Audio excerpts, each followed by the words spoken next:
Hi, my name is Callie Furstenberg, and this is my data practices presentation and table. This is for Education 2001 with Miss Bunting.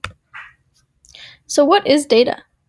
Data is facts and statistics collected together for reference or analysis. So why do schools collect data? Data allows teachers to see how their students are performing daily and to use that information to personalize instruction and provide additional support through mentoring. What is Family Education Rights and Privacy Act?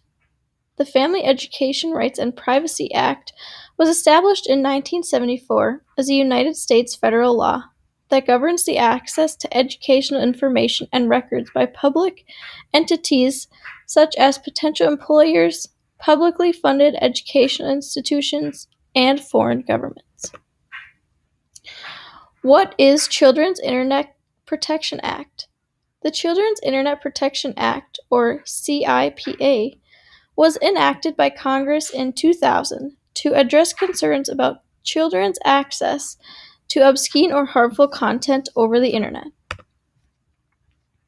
What is the Children's Online Privacy Protection Act? The primary goal of the COPPA is to place parents in control over what information is collected from their young children online. The rule was designed to protect children under the age of 13 while accounting for the dynamic nature of the internet. What is the USA Patriot Act?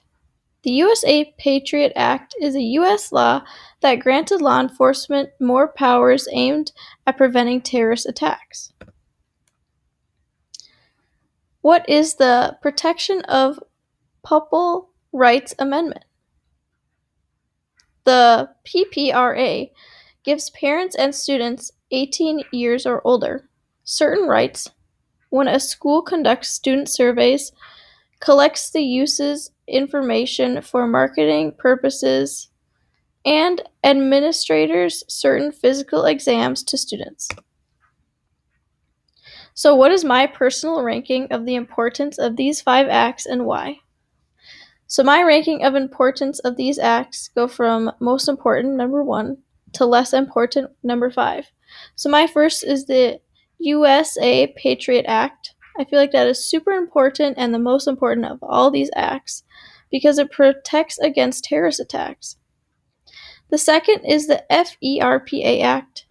The third is the PPRA Act. The third is the CIPA Act. And the fifth is the COPPA Act. The fourth and fifth are about the same for me because they do a lot of the same things, but my number 1 is definitely the most important to me. So who and what shape the school curriculum? Well, parents have a big impact on the curriculum. They have a say in what happens and what doesn't. Teachers have a huge impact on the curriculum.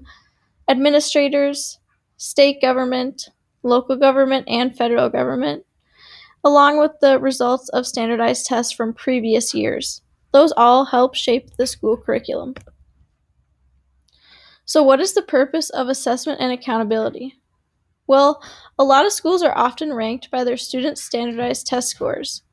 As the testing culture persists, instructors find that student test scores can influence their pay and careers, as well as factoring in tenure.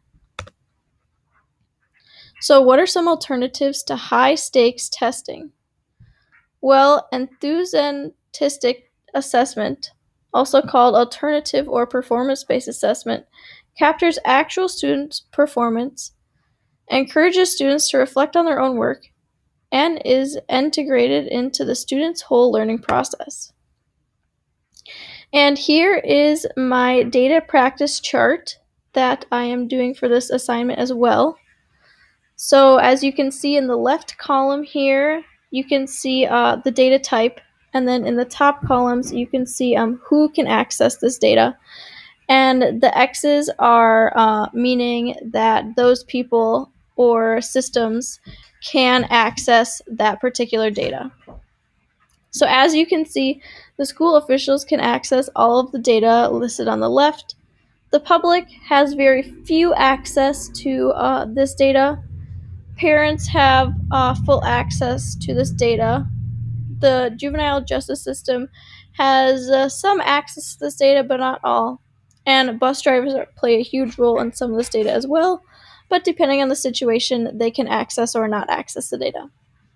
So thank you for listening to my data practice presentation, and I hope you enjoyed.